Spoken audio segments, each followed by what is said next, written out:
Hello everyone and welcome back to Pixmux Tuts. Today I'm going to show you how to use print screen in a document and how to capture just one window and put it into a document. This is very helpful if you're making tutorials for users. Without any delay, let's jump right into it.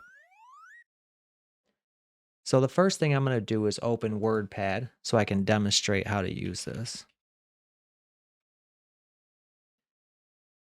Now that I have WordPad open, I'm going to go find something to screen grab.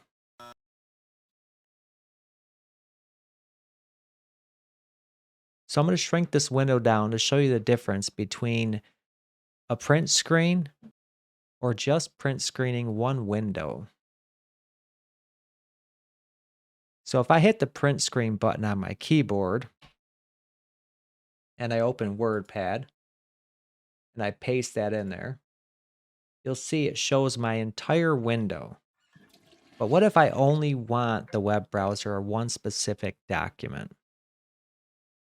To do that, you hover your mouse cursor over what you want, or you select that window. You hold down the Control button, the Alt button, and then hit Print Screen. So now when I paste, you only get the Google window that I had highlighted. You'll find this a very useful technique if you use multiple screens and you're trying to screenshot something to share with somebody.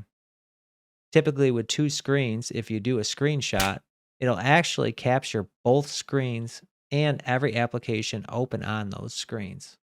So Control Alt Print Screen can save you a lot of headache, a lot of time. Thank you guys for watching another episode of Pixmux Tuts. Until next time, peace.